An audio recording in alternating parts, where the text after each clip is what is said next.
Atos, capítulo 10, a partir do versículo 17, se Deus permitir, a gente vai até o final do capítulo hoje. A gente vai lendo aos pouquinhos, à medida que o tempo for correndo aqui, mas eu quero que você grave essa informação na sua mente agora. Essa é uma das passagens mais importantes para a vida cristã, principalmente para nós que vivemos aqui no Ocidente. Anote isso. Essa é uma das passagens mais importantes para a vida cristã, principalmente para nós, brasileiros. Talvez você seja de outra origem, outra nacionalidade, mas para nós que não nascemos judeus. Certo? O que está acontecendo até aqui? Essa é uma história que já começou, então eu vou resgatar o contexto. O livro de Atos começou com Jesus, no capítulo 1, antes de ascender aos céus, depois da sua ressurreição, dando uma palavra específica para os seus discípulos. Ele disse que eles deveriam esperar em Jerusalém, porque dentro de alguns dias eles receberiam poder do alto, o Espírito Santo desceria sobre eles, e eles seriam testemunhas de Jesus ali em Jerusalém, em Judeia e Samaria, que era ao redor, e até os confins da terra, considerando o mundo inteiro. E de fato, a promessa de Jesus se cumpriu no capítulo 2 de Atos. O Espírito Santo desce sobre os discípulos no dia de Pentecostes. E, tomados do Espírito, cheios do Espírito, eles pregam, e uma grande quantidade de pessoas se converte a Jesus. Então nós temos o início da igreja cristã em Jerusalém. A primeira igreja batista de Jerusalém, né? Depois disso, capítulo 3 até o capítulo 7, nós temos a descrição de como foi esse início da igreja. A igreja passou por várias situações que acabam se repetindo ainda até hoje. A gente viu muita comunhão, a gente viu evangelização, conversões, mas também vimos problemas, vimos pecados surgindo no meio do povo. E como Deus foi tratando essas questões. Nós vimos o início da oposição. Gente de fora se colocando contra o que Deus estava fazendo na sua igreja. E aí é que chegamos no capítulo 8, que é o início da perseguição. Enfim, representar a Jesus chegou ao ponto em que as pessoas, os judeus, eles não suportaram mais ver os discípulos de Jesus. Então, há uma perseguição encabeçada por um homem chamado Saulo. Ele é uma figura importante no judaísmo, tem autoridade, e ele começa a perseguir os cristãos que fogem de Jerusalém. Ficam apenas os líderes ali em Jerusalém. Todo o restante foge. Eles são dispersos, e aí o que eles fazem? Eles vão para as regiões ao redor, Judeia e Samaria, e eles pregam o evangelho, cumprindo aquilo que Jesus já tinha dito que eles fariam, só que não do jeito que eles esperavam. Agora eles estão anunciando o evangelho por onde chegam. E as pessoas se convertem. Aí nós chegamos ao caso de Filipe no capítulo 8. Filipe, ele prega em Samaria, depois prega para aquele eunuco, e nós vemos no capítulo 8 a descida do Espírito Santo aos samaritanos, o que é chamado de o Pentecoste samaritano. A mesma coisa que aconteceu em Jerusalém com os judeus, acontece com os samaritanos. No capítulo 9, nós temos a conversão do perseguidor. Saulo de Tarso se dobra a Jesus Cristo. Jesus aparece para ele no caminho. Saulo, então, que vai ser o futuro apóstolo Paulo, aquele que Deus escolheu para levar o evangelho aos gentios, a quem não é judeu. No capítulo 9, com a conversão de Saulo, a perseguição acaba, porque ele era o líder dessa perseguição. A igreja desfruta de paz em todas as regiões. E é no capítulo 9 que a gente agora começa a ter um foco, o autor foca na figura de Pedro. O final do capítulo 9 terminou com 2 milagres de Pedro, que foi alvo da nossa conversa nos grupos de discipulado essa semana. A cura de Enéas e a ressurreição de Dorcas, ou Tábita. E aí é que chegamos no capítulo 10. Semana passada vimos dos versículos 1 até 16. A figura principal do capítulo 10 é um centurião romano. Seu nome é Cornélio. Cornélio é um gentil. Cornélio tem uma visão. Deus, em visão, lhe diz para ir atrás de Pedro. E ao mesmo tempo em que Deus está trabalhando na vida de Cornélio, Deus está trabalhando na vida de Pedro. Pedro também tem uma visão. Só que a visão de Pedro é diferente da de Cornélio. Pedro vê animais puros e impuros, segundo a lei de Moisés. E a ordem que Deus dá para Pedro, Jesus dá essa ordem, mate e coma todos esses animais. Pedro, ele responde, eu nunca comi algo impuro pela lei. De modo nenhum, Senhor. Isso se repete por 3 vezes. E a resposta de Jesus para Pedro está no versículo 15. Não considere impuro aquilo que Deus purificou. É esse o momento em que fica uma dúvida na nossa cabeça. Qual é o significado dessa visão? E qual é o significado do versículo 15? O que Deus está falando? Ele está falando de animais? Ele está falando de pessoas? Qual é a relação da história de Pedro, da visão que Pedro teve com a história de Cornélio? Bom, é o que a gente vai ver através de 4 cenas, dando sequência no texto de Atos capítulo 10. A primeira cena é a recepção. Quem está na recepção aí vai se identificar. Versículos 17 até 23 tratam da recepção. Olha comigo, Atos capítulo 10, versículos 17 até 23. Enquanto Pedro estava perplexo sobre qual seria o significado da visão, eis que os homens enviados por Cornélio, tendo perguntado pela casa de Simão, pararam junto à porta. Chamando, perguntaram se ali estava hospedado Simão, que também é chamado de Pedro. Enquanto Pedro meditava a respeito da visão, o Espírito lhe disse: estão aí 3 homens à sua procura. Portanto, levante-se, desça e vá com eles, sem hesitar, porque eu os enviei.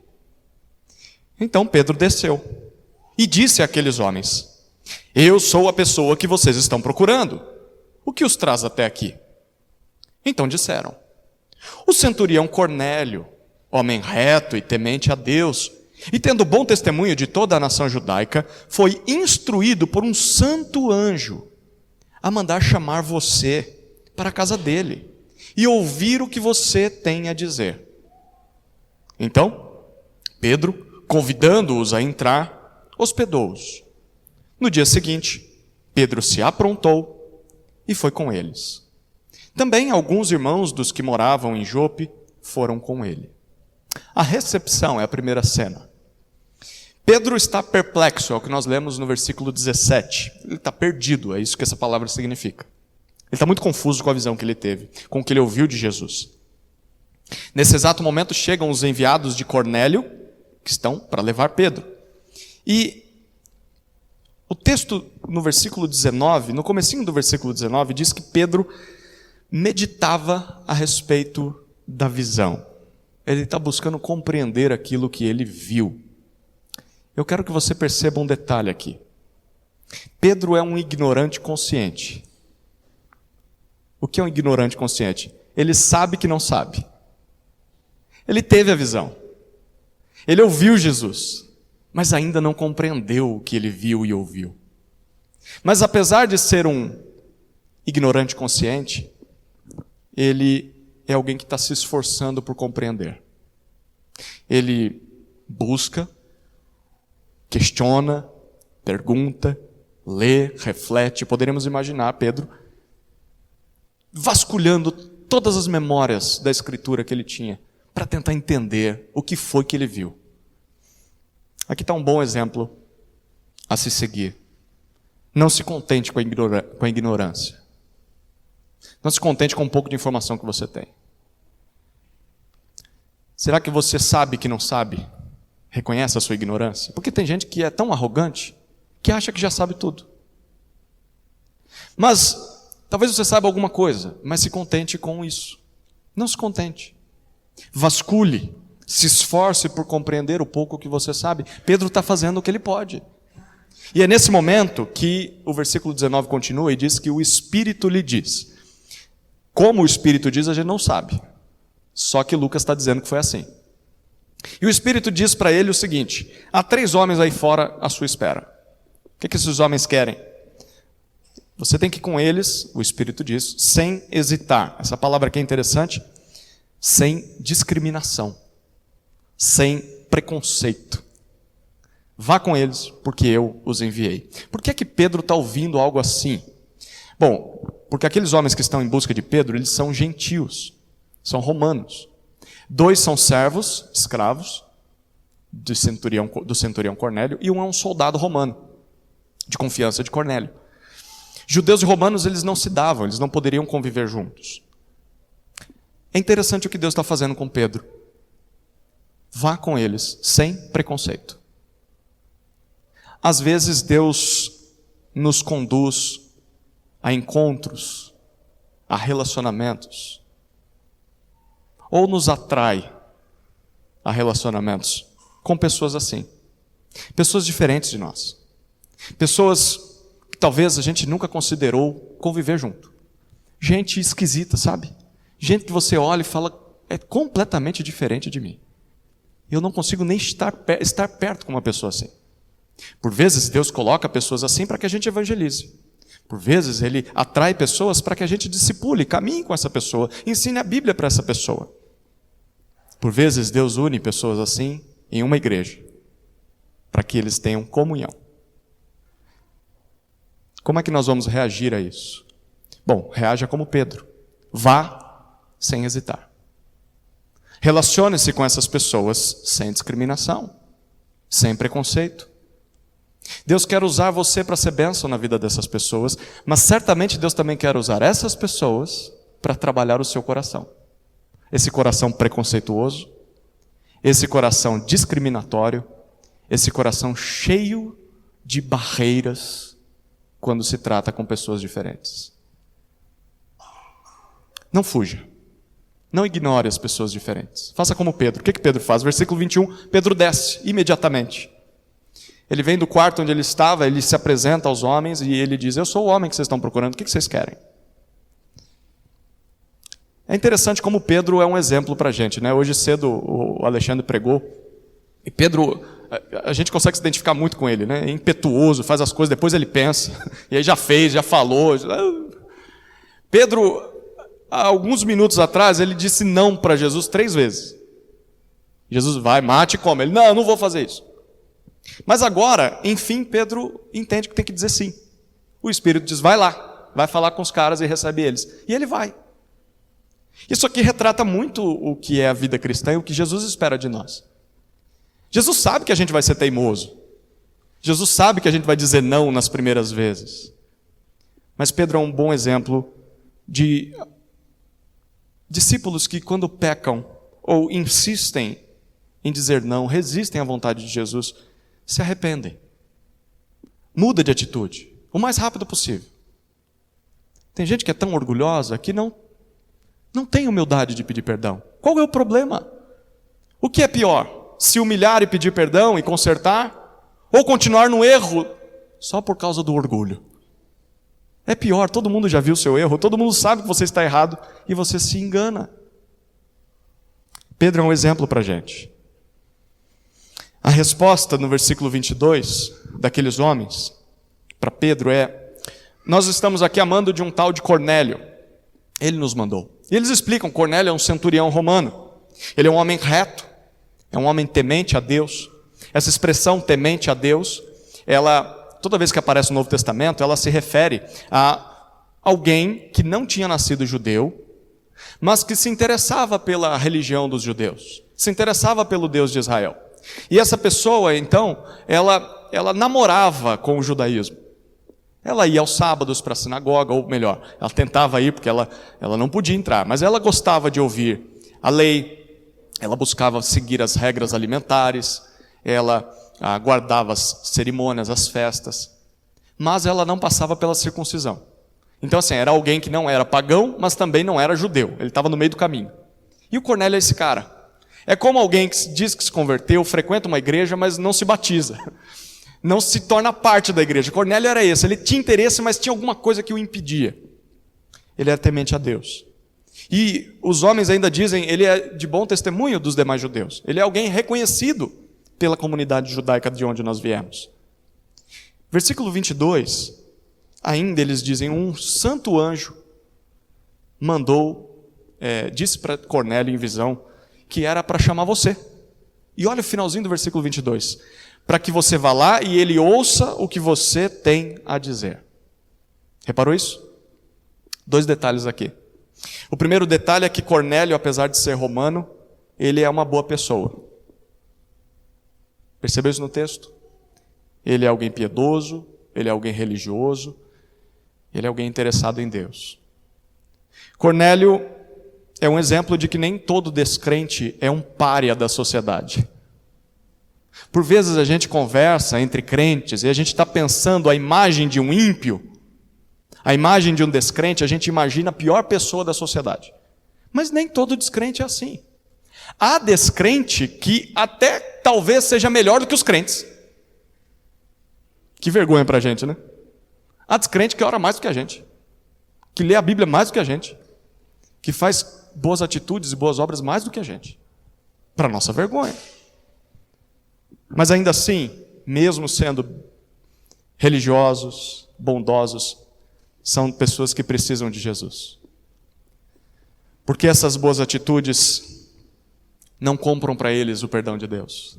Não são capazes. Se essas pessoas não se dobrarem a Jesus, continuarão perdidas e irão para o inferno comportadas.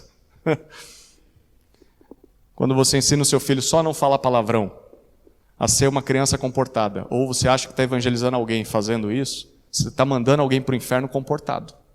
Essa pessoa precisa de Jesus Cristo. É disso que ela precisa, da salvação. Cornélio é esse homem. E eu gostaria de perguntar para você, quem sabe talvez você não seja um Cornélio? Quem sabe talvez você não seja alguém interessado em Deus, alguém religioso, alguém que tenta fazer o bem às pessoas, que se preocupa com as pessoas. Talvez você já tenha sido batizado, talvez você seja membro de igreja há anos, mas ainda assim você está perdido, porque você não tem Jesus ainda. Você talvez esteja aqui por qualquer motivo que não seja Jesus. Se você realmente ama e crê, ama Jesus de todo o coração, crê em Jesus, você não é um Cornélio, mas quem sabe você não seja. Considere isso. As coisas boas que nós fazemos não nos levam para o céu. Cornélio é um exemplo disso. O segundo detalhe deste versículo é que Cornélio, ele viu um anjo de Deus.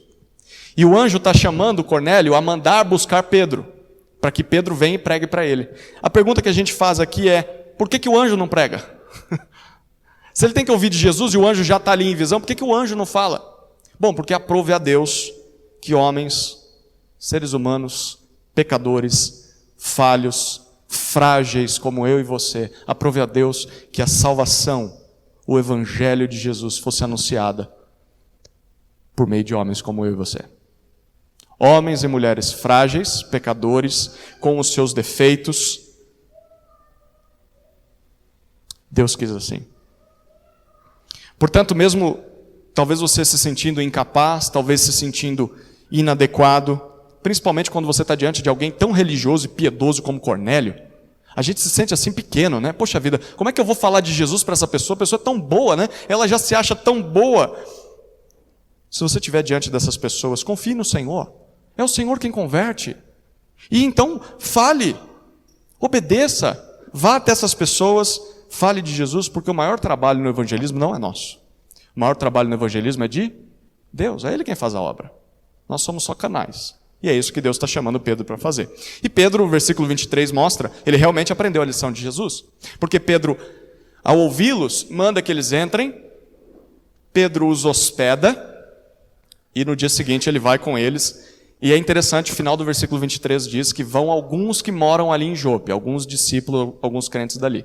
Guarde essa informação, porque isso vai ser importante daqui a pouco. Aqui está um bom exemplo de como lidar com o diferente, como lidar com o estranho. Aquelas pessoas são diferentes de Pedro, são gentios. Como é que Pedro os trata?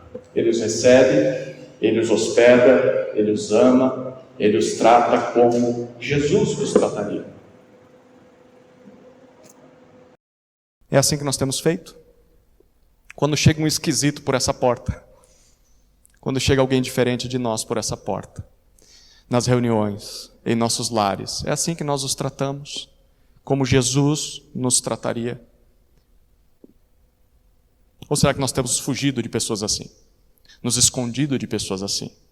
Nos afastado de pessoas assim? Ignorado essas pessoas? Elas estão próximas de nós, mas a gente finge que não estão. Essa foi a primeira cena. A recepção de Pedro aos enviados de Cornélio. Segunda cena é a apresentação que está presente nos versículos 24 a 33. Acompanhe comigo a leitura. Versículo 24 até o versículo 33. No dia seguinte, Pedro chegou a Cesareia. Cornélio estava esperando por eles, tendo reunido seus parentes e os amigos mais íntimos. Quando Pedro estava por entrar, Cornélio foi ao seu encontro e, prostrando-se aos pés dele, o adorou. Mas Pedro o levantou, dizendo: levante-se, porque eu também sou apenas um homem.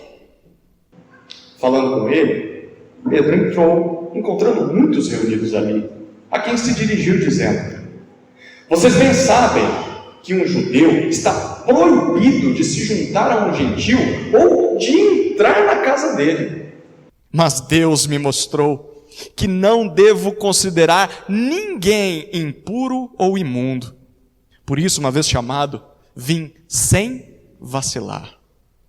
E agora pergunto: por que motivo vocês mandaram me chamar? Cornélio respondeu: faz hoje 4 dias, que mais ou menos por esta hora, às 3 da tarde, eu estava orando em minha casa. De repente, se apresentou diante de mim um homem vestido com roupas resplandecentes, que disse: Cornélio, a sua oração foi ouvida e as suas esmolas foram lembradas na presença de Deus. Envie, pois, alguém a Jope e mande chamar Simão, que também é chamado de Pedro. Ele está hospedado na casa de Simão, curtidor, à beira-mar. Portanto, sem demora mandei chamá-lo, e você fez muito bem em vir. Agora estamos todos aqui, na presença de Deus, prontos para ouvir tudo o que o Senhor ordenou a você. Essa é a apresentação. O que é que Cornélio faz depois que envia os representantes da sua casa em busca de Pedro? O versículo 24 diz: ele espera. E a palavra traduzida aqui por esperar denota a ideia de ansiosamente. Ele está ansioso por esse encontro. Mas ele não só espera, o versículo 24 diz que ele convida e reúne os seus parentes e os amigos mais íntimos. Percebeu isso? Cornélio não sabia o que iria ouvir. A gente sabe que ele vai ouvir. Ele vai ouvir o Evangelho. Mas Cornélio sabia que o que ele ouviria era algo importante, algo que viria da parte de Deus. Por isso o texto diz que ele estava esperando por isso. Deixa eu perguntar para nós: será que é com esse desejo, com essa ansiedade, que nós aguardamos a pregação da palavra de Deus? A exposição daquilo que Deus tem a nos dizer? Vamos para esse momento. Cornélio estava ansioso por esse momento. Muitas vezes a semana vai passando e a gente vai atropelando os dias. É domingo. Acho que eu não vou hoje. Acho que eu não quero ir. Estou cansado. O quanto nós temos desejo, sede por aquilo que Deus tem a dizer. Nós estamos diante de um descrente com sede da palavra. Ele está com vontade de ouvir a Deus. Que vergonha para nós. O quanto a gente valoriza, o quanto a gente se concentra quando a palavra de Deus está sendo pregada, o qual valor que nós damos a isso, o quanto a gente se dedica a aplicar o que está ouvindo. Cornélio considerava isso muito importante. Mas tem um segundo detalhe aqui: Cornélio sabia que aquilo que Deus diria para ele através de Pedro também seria algo importante e útil para os seus parentes, para os seus amigos mais íntimos. Por isso ele convida essas pessoas para um grupo de discipulado na sua casa. O líder está chegando, é Pedro. Então vou chamar a turma, vou chamar os meus vizinhos. Pare e pense um pouquinho. Se você já encontrou o maior tesouro dessa terra, você já encontrou o Evangelho, você já encontrou Jesus Cristo, por que é que você não vai desejar que os outros também encontrem esse tesouro?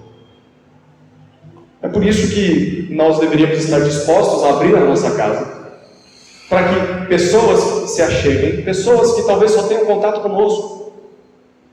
O pastor não tem contato com essa pessoa.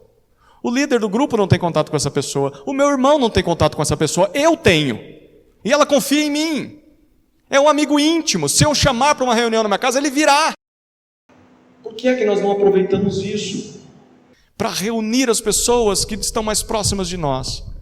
Abrir a nossa casa para que a pregação da palavra aconteça. Por vezes nós temos medo de evangelizar, a gente não sabe como fazer isso. Olha um exemplo, você não precisa falar nada. Só convide, atraia as pessoas. Essa semana a gente vai fazer algo semelhante, né, Reinaldo?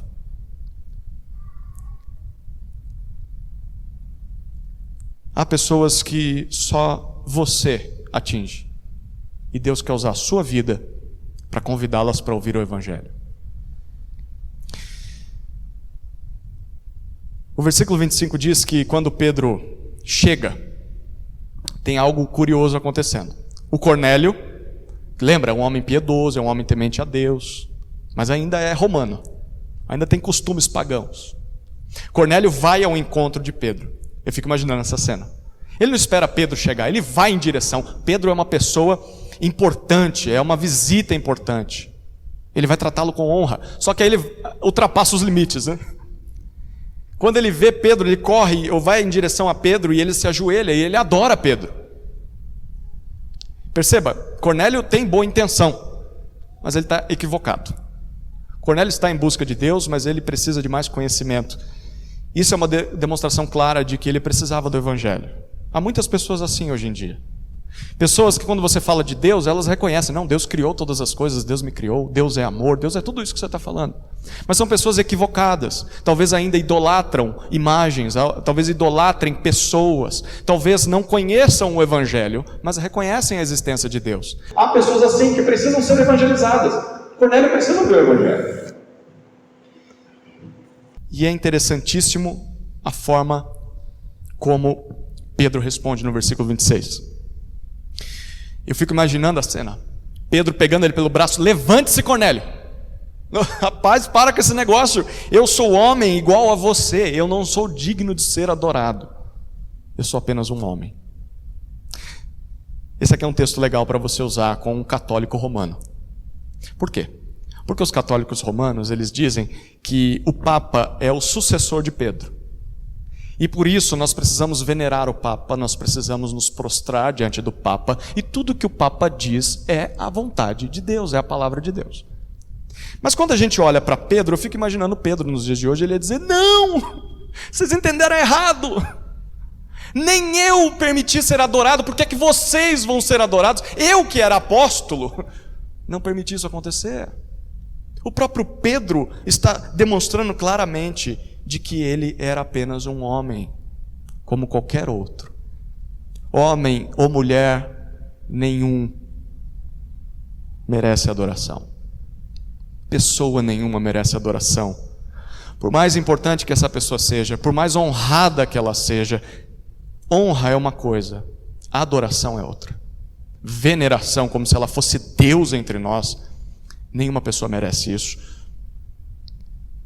Pedro é apóstolo, é uma pessoa por meio de quem Deus fez milagres, ele ressuscitou uma mulher. Pedro pregou e multidões se converteram, e ainda assim ele reconhece, eu não mereço adoração. Jesus é o único digno de adoração. Não é o seu pastor que merece adoração, não é o pregador que você mais gosta de ouvir na internet, não é o autor de livros que você gosta de ler, não é o líder do seu grupo que merece adoração, não é aquele que te discipula, que caminha com você dia após dia, não é a igreja que merece adoração, porque tem gente que cultua mais a igreja e a denominação do que a Jesus. Não, quem merece adoração é Jesus, somente Ele.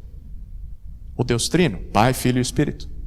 Portanto, não adore pessoas, por mais brilhantes que essas pessoas sejam, por mais marcantes que elas tenham sido na sua vida, elas são pecadoras, tanto quanto você. Quando a gente adora pessoas, a gente se frustra com elas, porque elas não são Deus. E uma hora ou outra elas vão falhar conosco. E aí nós atribuímos a falha delas a Deus. Não adore pessoas. E ao mesmo tempo também não aceite a adoração das pessoas. Por quê? Talvez você não seja daqueles que adore pessoas, mas Como é gostoso alguém me tratar assim com honraria. Quando alguém venera a gente, quando alguém trata a gente de forma mais especial do que deveria, o ego é massageado, nós acabamos achando realmente que merecemos aquilo, e isso é uma armadilha. Essa é uma posição indevida. A posição de ser adorado é apenas de Jesus. Quando nós adoramos pessoas, ou quando nós permitimos que pessoas nos venerem como se nós fôssemos divinos, isso vai fazer mal tanto para as pessoas quanto para nós mesmos. Só Jesus é digno de adoração, porque só Ele é Deus. Versículos 27 até 29, nós lemos que Pedro encontra todos reunidos e ele diz algo para eles interessante. Vocês sabem que eu não deveria estar aqui. Eu não poderia. Para um judeu, isso é proibido. Mas Deus me mostrou, versículo 28, que eu não devo considerar ninguém impuro ou imundo. Por isso eu estou aqui. Eu vim sem vacilar, sem preconceito. Aqui está o significado da visão do versículo 15. O que Jesus estava ensinando para Pedro não era a respeito apenas de alimentos. Jesus estava ensinando para Pedro que na nova aliança, por meio daquilo que Jesus fez, não há mais distinção entre judeus e gentios. Sem Jesus todos são impuros. Com Jesus todos são puros. É isso o que Jesus estava querendo ensinar para Pedro. Enfim, Pedro entendeu. Mas e nós? Será que nós entendemos isso? Quando nós estamos evangelizando alguém, ou quando alguém bate a nossa porta pedindo por socorro, pedindo para que nós ensinemos a Bíblia para essa pessoa, será que nós entendemos que não devemos considerar ninguém impuro? Por que eu digo isso? Porque ao ser chamado ou convidado para evangelizar ou discipular alguém, se nós vacilamos e olhamos com preconceito, eu acho que não, melhor não, nós não estamos aprendendo o que Pedro está aprendendo aqui. Vá até essa pessoa sem vacilar, até as mais impuras, seja impura para o mundo, seja religiosa, de outra denominação, de outra religião, vá, porque Jesus está atraindo você àquela pessoa. Ao mesmo tempo, se Deus não considera ninguém impuro em Jesus, talvez é o momento de você pensar em si mesmo. Os nossos pecados podem nos levar a pensar que somos impuros, que somos imundos de forma irremediável, como se não houvesse esperança para nós, como se fôssemos indignos de encontrar redenção, indignos de encontrar perdão e transformação. O Evangelho de Jesus também é para você que está pensando isso. O Evangelho de Jesus é para você, porque não importa o quão longe de Deus você esteja, não importam quais foram as atrocidades que você cometeu em secreto, que só você sabe o que você fez, há esperança.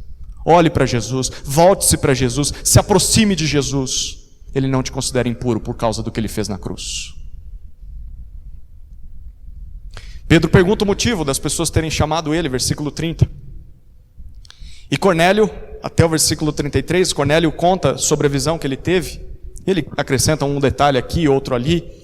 Mas basicamente o que ele diz, olha, em resposta, no versículo 33, em resposta à visão que eu tive, eu mandei chamar você sem demora. Aqui um exemplo de um descrente obedecendo a Deus imediatamente, né? Pedro teve que ouvir 3 vezes para obedecer. Cornélio ouviu uma vez, opa, já vou fazer. Depois ele disse, você fez bem em vir. Faz bem a gente ir. Nós fazemos bem em obedecer quando Deus nos manda, principalmente quando é para pregar a palavra dele para alguém. Então ele termina no versículo 33 dizendo, estamos todos aqui, na presença de Deus, prontos para ouvir o que o Senhor Jesus tem a dizer através de você, Pedro. Esse aqui é um exemplo de como deveria ser a nossa postura diante da exposição da palavra de Jesus. O que Jesus tem para dizer para nós? Nos reunimos todos aqui. Precisamos ouvir a voz de Jesus, não a de um pastor, de um pregador, de um mero humano pecador. Precisamos ouvir o que Jesus tem a dizer. O que é que Jesus vai dizer através da sua vida por meio da Escritura? É isso que Cornélio está esperando que Pedro faça. E é o que a gente deve esperar nos cultos, toda vez que se reúne. Essa foi a segunda cena, a apresentação de Pedro a Cornélio. Chegamos à terceira cena. A pregação. Pedro vai pregar. E acompanhe comigo a leitura do texto, versículo 34 até 43, a pregação de Pedro. 34 a 43.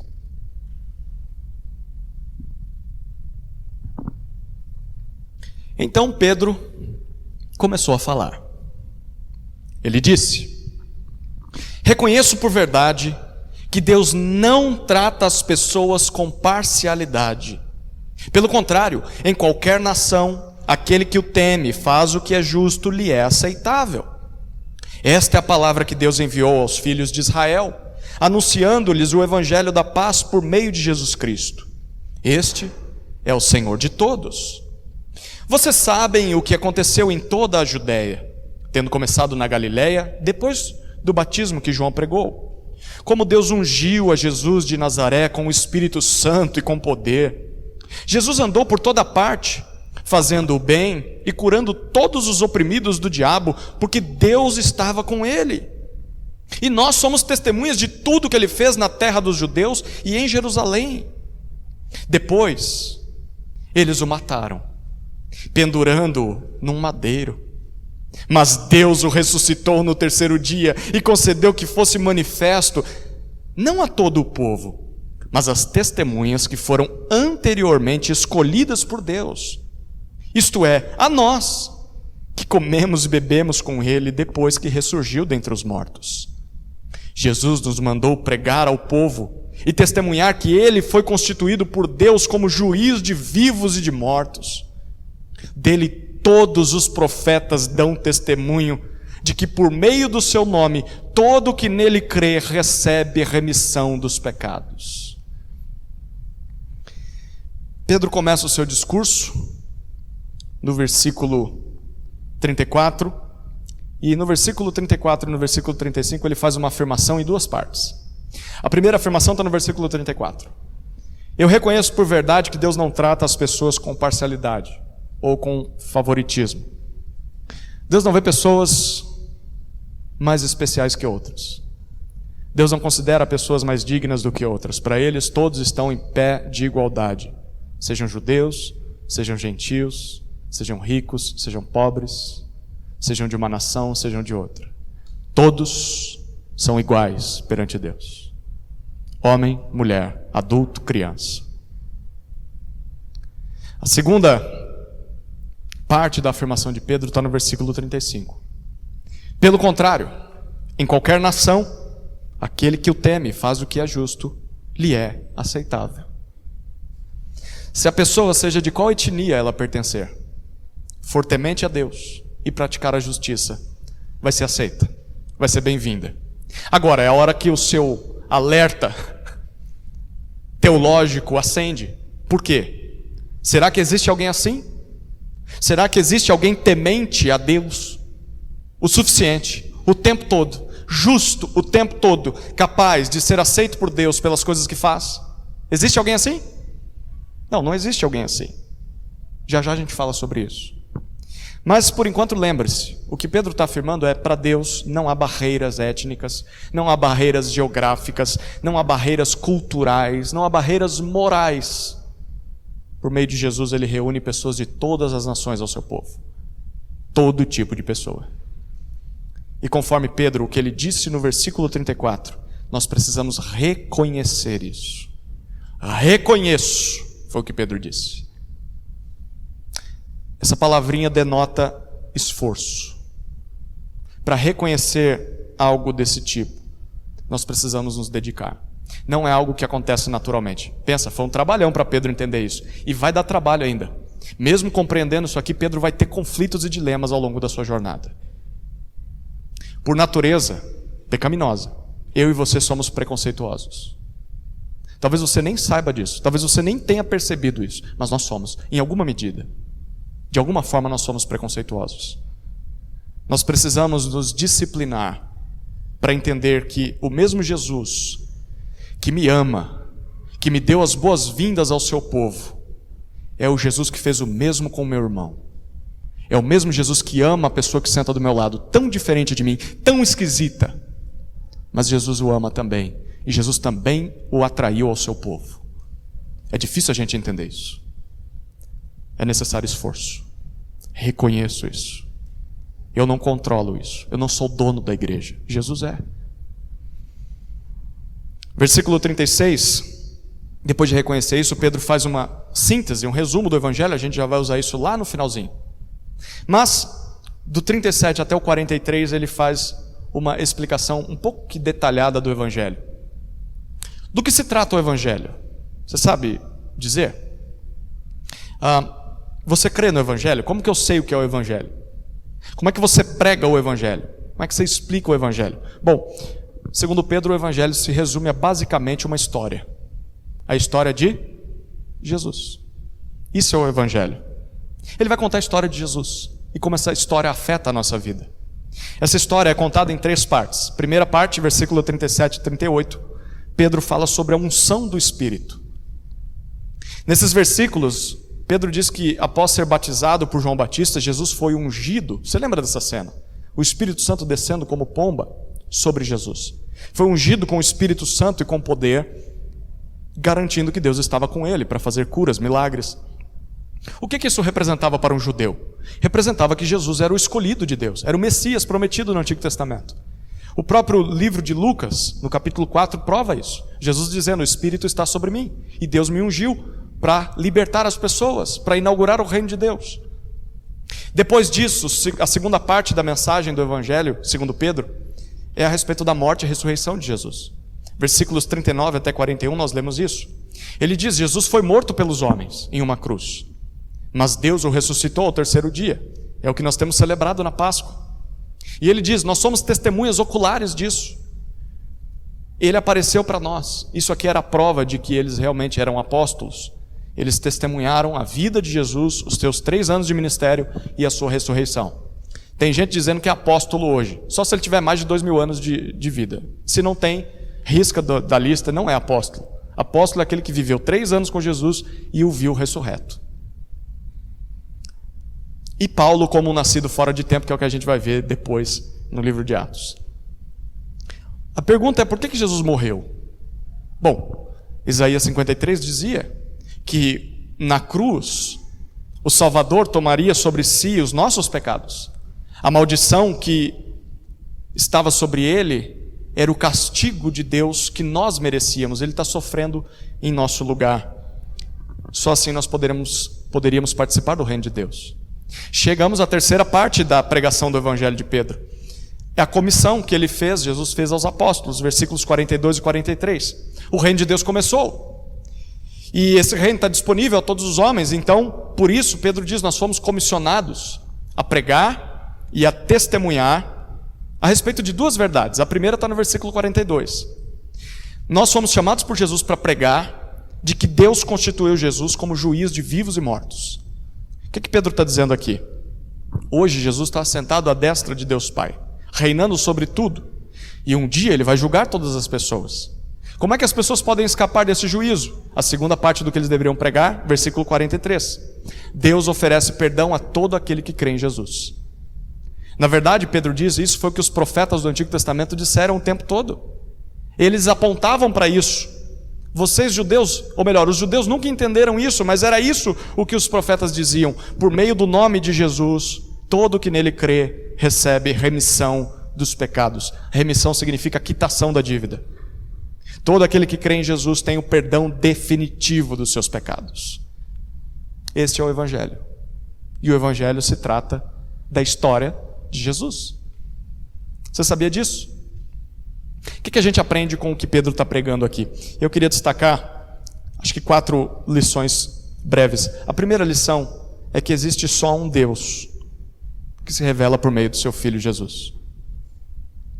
É isso que Pedro está reconhecendo na sua pregação. É isso que Cornélio precisa ouvir naquele momento. Se você quer encontrar a Deus, e tem muita gente em busca de Deus nesse mundo. Se você quer encontrar a Deus, você vai ter que se aproximar de Jesus. Não tem outro caminho. Você pode buscar outra igreja, você pode buscar em outra religião, mas você nunca vai encontrar Deus nesses lugares. Você vai encontrar a Deus quando você se dobrar diante de Jesus. Isso vai exigir de você fé e vai exigir de você humildade. Você vai ter que se dobrar. Não tem como se aproximar de Jesus com um senso de independência. Eu não preciso de ninguém. Você vai ter que se dobrar diante de Cristo. Você está disposto a fazer isso? Está disposta? Essa é a primeira lição que a gente destaca de como Pedro está pregando. A segunda é que haverá um juízo final. E nesse juízo final ninguém vai escapar. E segundo Pedro, a única forma de ser absolvido desse juízo é sendo perdoado por Deus. E só é perdoado por Deus quem crê na obra de Jesus em seu favor. Você crê nisso? Você tem convicção de que você já foi perdoado por Deus? Você tem certeza disso? O juízo pode acontecer daqui a pouco. A gente às vezes ouve falar do juízo e parece que é algo que está distante de nós. Em breve ele acontecerá. Se você não crê nisso, então você deveria crer o quanto antes, porque o juízo em breve acontecerá. Se você já crê nisso e disse amém, então você pode descansar no que Deus diz. Segundo o que Pedro está pregando aqui, Deus te ama, Deus te perdoa, Deus te aceita pelos méritos de Cristo. Nada do que você faça, nenhum pecado que você cometa, anula isso. A salvação é um dom de Deus, é um presente que Ele te deu. Nada do que você faça, faça com que você perca esse presente. Então que isso encoraje o seu coração, te anime a continuar na jornada cristã. Deus garante que pelo que Jesus fez, nós somos perdoados. A terceira lição é que nada mais é necessário para que alguém seja perdoado por Deus. Pedro diz isso, olha, os profetas do Antigo Testamento eles já falaram sobre isso. É o que Jesus mandou que os apóstolos pregassem. Como igreja, como evangelistas, como pais que se preocupam com seus filhos, como parentes que amam os seus parentes e querem que eles conheçam a salvação, nós não somos chamados a criar uma nova mensagem para atrair as multidões, atrair as pessoas, para que elas se sintam bem-vindas e acolhidas no nosso meio, simplesmente porque nós criamos algo que elas gostariam de ouvir. Não somos chamados a fazer isso. Nós somos chamados simplesmente a repetir as velhas e antigas palavras do Evangelho, porém poderosas. O Evangelho simples, puro em sua essência, a partir das Escrituras. Esse é o nosso chamado. Abrir a palavra de Deus, explicar o que Jesus veio fazer por pecadores. Essa é a nossa maior missão. Os nossos cultos, os nossos encontros, as nossas reuniões nos lares, as nossas conversas com descrentes deveriam girar em torno da palavra de Deus e do Evangelho. É isso que salva pecadores. Não é ficar embelezando as coisas, mudando o discurso, usando o discurso de empresa, de negócios. Não é virando coach da vida, é pregando o Evangelho. É isso que vai salvar pessoas, é para isso que nós somos chamados. E tem uma quarta lição.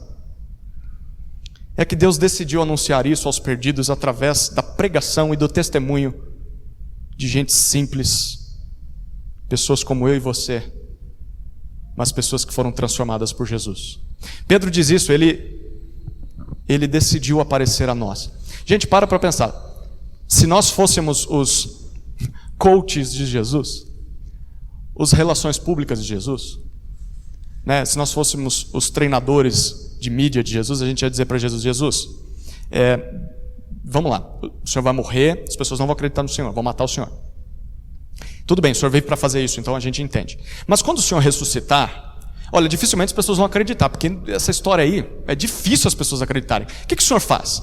O Senhor aproveita o dia de Pentecostes, que vai ter um monte de gente aqui, vai vir um monte de gente do mundo inteiro, e aí nesse dia o Senhor aparece para todo mundo. Vá lá, todo mundo vai se converter ao Senhor. O Senhor vai aparecer ressurreto. Não parece que é o que seria mais lógico se fazer hoje em dia? Ao invés da gente estar pregando aqui, ter que convencer as pessoas por meio de palavras, por que Jesus não aparece para as pessoas? Por que Jesus não faz um grande milagre para multidões? As pessoas se dobrariam a Jesus, pelo menos é o que a gente imagina. Ainda bem que Jesus não contratou a gente para ser relações públicas dele. Aprove a Deus, como disse o apóstolo Paulo, em 1 Coríntios capítulo 1, versículo 21, na sua sabedoria, Deus achou por bem salvar os que creem pela loucura da pregação. Foi o meio que Deus escolheu para que pecadores fossem salvos por Jesus, pela fé no que eles ouvem, pela fé no Evangelho. Eu faria diferente, mas foi assim que Deus fez. E é assim que Deus quer que as coisas aconteçam. E é assim que elas acontecem. Crerem sem ter visto, apenas pelo que ouviram de Jesus e ouviram da boca de um pecador. Homens e mulheres frágeis, pecadores, mas que abrem a boca e falam do Salvador. Gente simples, gente comum, como eu e você. Nisso está a sabedoria de Deus. Ele inverte a sabedoria do mundo. Essa foi a terceira cena, a pregação do Evangelho de Pedro aos gentios. Chegamos à última cena, versículos 44 a 48, é a descida. Vamos descer agora. Olha o que diz o texto.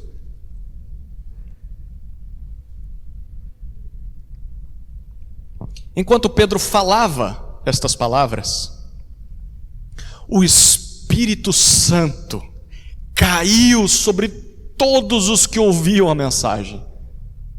E os fiéis, que eram da circuncisão, que tinham vindo com Pedro, admiraram-se, porque também sobre os gentios foi derramado o dom do Espírito Santo, pois eles os ouviam falando em línguas e engrandecendo a Deus.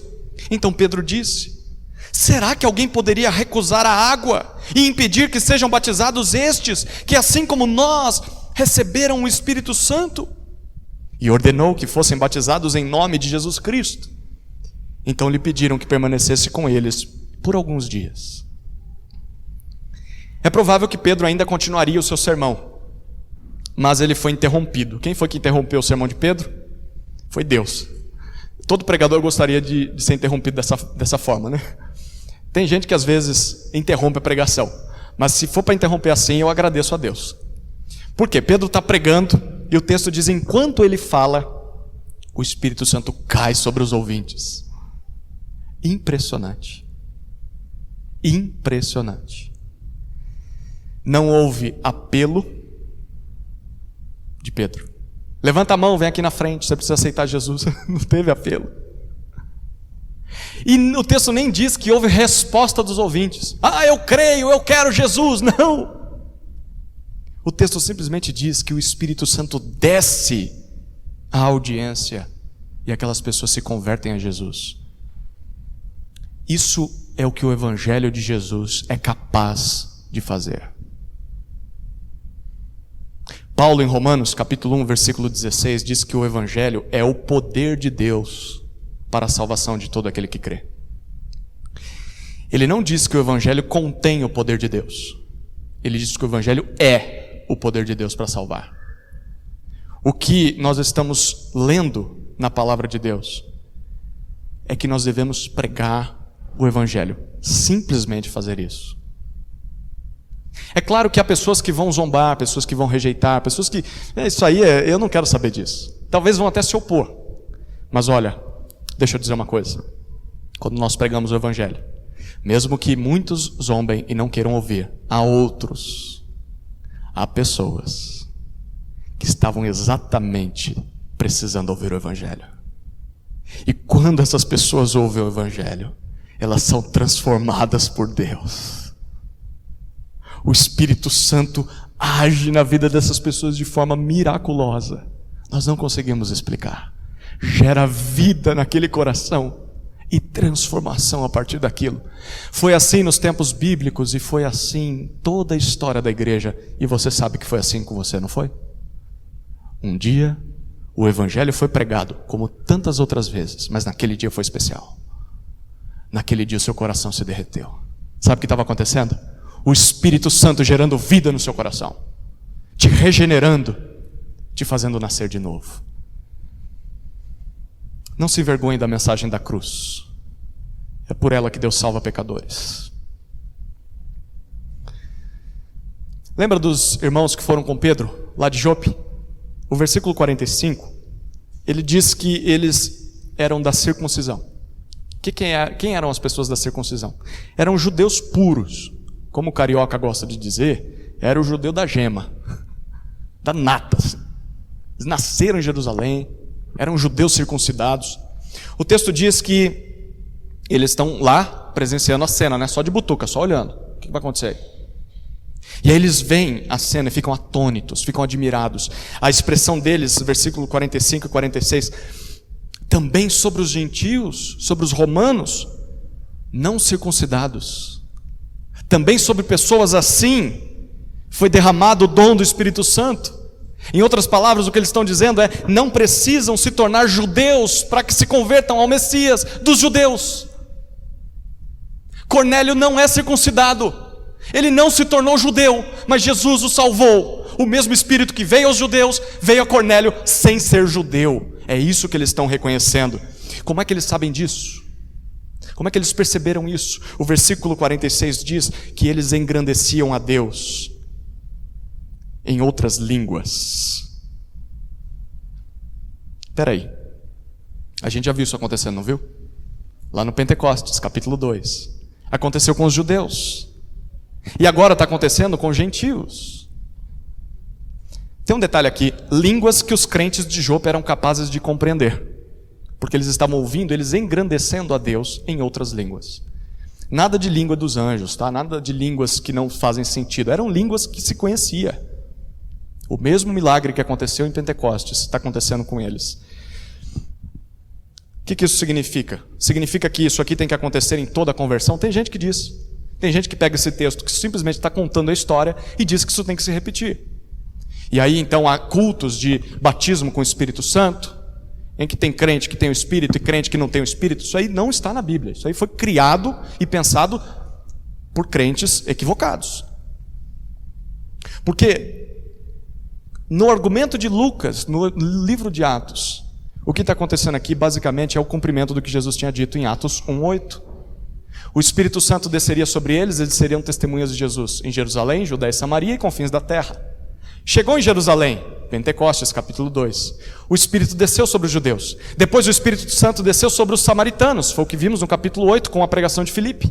E agora está acontecendo com os gentios, aqueles que são dos confins da terra. Atos capítulo 10 está narrando para nós o Pentecoste gentílico. Houve um Pentecoste judeu, Pentecoste samaritano e agora gentílico. Por isso a nossa maior atenção nesse texto não deveria ser: eles falaram em línguas. Não deveria ser: olha, isso aqui tem que se repetir ou não. O nosso maior alvo nesse texto deveria ser olhar para esse texto e ver que é por meio desse evento, é por causa dessa história que o Evangelho se tornou disponível a pessoas como nós. Foi por causa dessa história que o Evangelho chegou a pessoas como nós, brasileiros, gentios, incircuncisos. Tem algum circuncidado aqui? Não, não tem. Tem alguém que nasceu na linhagem judaica aqui? Não tem. Somos gentios. Estamos falando do Messias dos judeus, que cumpre as escrituras dos judeus. Mas por causa desse texto, todas essas verdades que são para o povo de Israel se tornam verdades para nós. A salvação que era para eles também alcança nós, que não conhecíamos a Deus. Jesus, a salvação, a nova aliança, não é só para os judeus, mas para todo tipo de gente, para todas as nações, o que acaba nos incluindo. Eu não sei se você está sentindo esse desejo de louvar a Deus por isso, mas você deveria. Você deveria dar glórias a Deus, graças a Deus. E que Deus nos use para que mais pessoas de todas as nações também sejam alcançadas por essa mensagem. Diante dessa realidade, o texto termina dizendo que Pedro questiona se aqueles que tinham vindo com ele, os judeus, da nata, da gema, será que nós podemos rejeitar, negar, impedir o batismo desses gentios? Porque eles receberam o mesmo Espírito que nós recebemos. Deus não tem dois povos. Deus não tem uma igreja de judeus e uma igreja de gentios. Deus só tem uma igreja. Será que a gente vai rejeitar o batismo para eles? A resposta é uma pergunta retórica, né? Não! Quem é louco de dizer isso? Então aquelas pessoas são batizadas. E é curioso, o final do versículo 48, eles pedem para que Pedro fique com eles por alguns dias. O que vocês acham que eles querem? Eles querem aprender de Jesus. Conta mais. Conta mais sobre esse Jesus. A gente quer saber mais sobre Jesus. O batismo era a marca, era o símbolo de que você, por crer em Jesus, fazia parte da nova aliança de Deus com os homens. É por isso que, se você crê em Jesus, você precisa ser batizado. Ele é um símbolo, não tem nada de especial nele, mas ele é uma marca de que você agora se tornou parte do povo de Deus. E se você realmente crê em Jesus, você vai desejar o que esses gentios desejaram. Eles falaram: Pedro, nós queremos aprender mais sobre Jesus. Pedro, por favor, fique aqui. Conte mais para nós sobre isso. Quem crê em Jesus realmente tem esse tipo de interesse. Eu quero saber mais. O detalhe aqui é que quem que é o apóstolo dos gentios? Quem que Deus chamou para ser o apóstolo dos gentios? É Paulo, não é Pedro. Pedro vai ficar mais em Jerusalém. E ele vai ter conflitos com isso. Em Gálatas a gente vê esses conflitos. Paulo é o apóstolo dos gentios. Mas, quem é que os da família de Cornélio tem ali? É Paulo? Não, Paulo está sendo tratado por Deus lá na terra dele. Ele vai passar 13 anos quietinho lá na casinha dele lá. É Pedro. Pedro é quem está lá. Bom, então o que eles dizem? Então que seja Pedro. Foi você que veio aqui, foi você que Deus mandou. A gente sabe que Pedro tem um jeitão truculento, Pedro é precipitado, mas é Pedro que está lá. Deixa eu só fazer uma nota de rodapé aqui.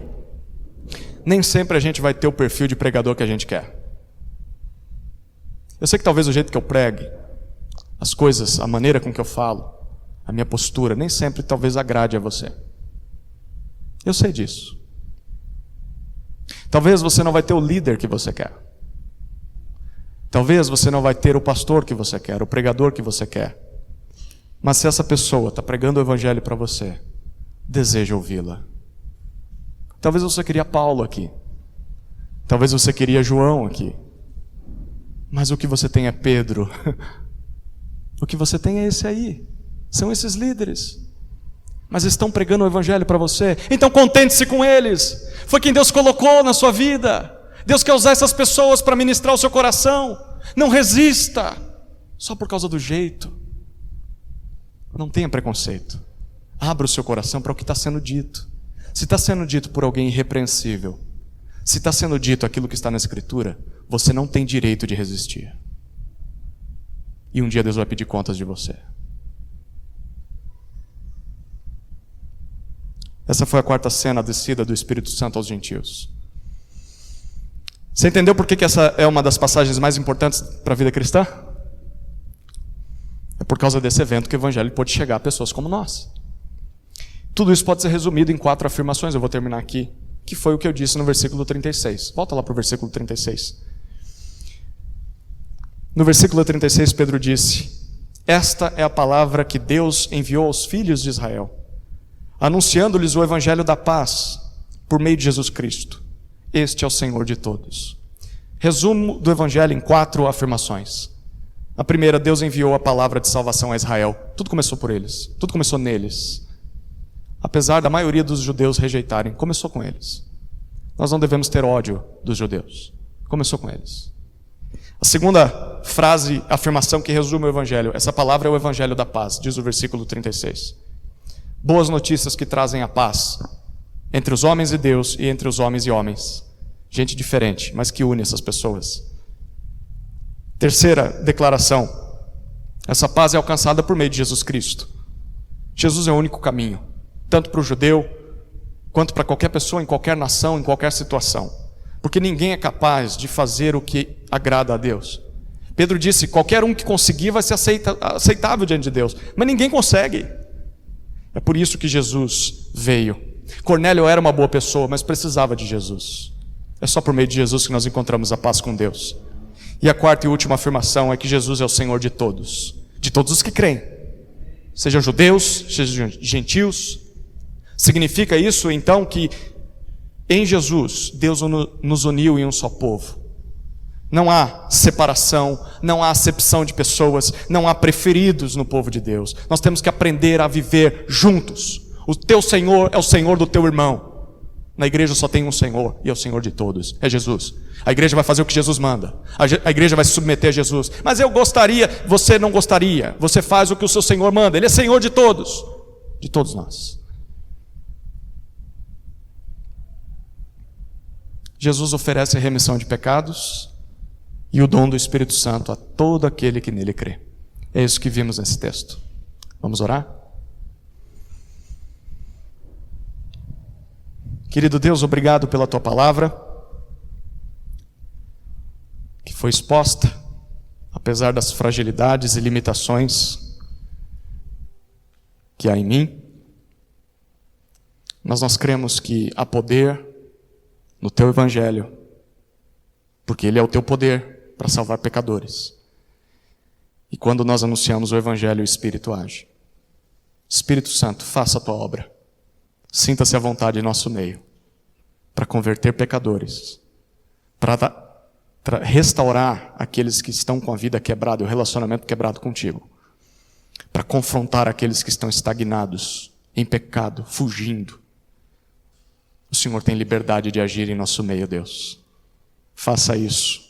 É o que nós mais pedimos e é o que mais precisamos. Em nome de Jesus oramos. Amém. Amém.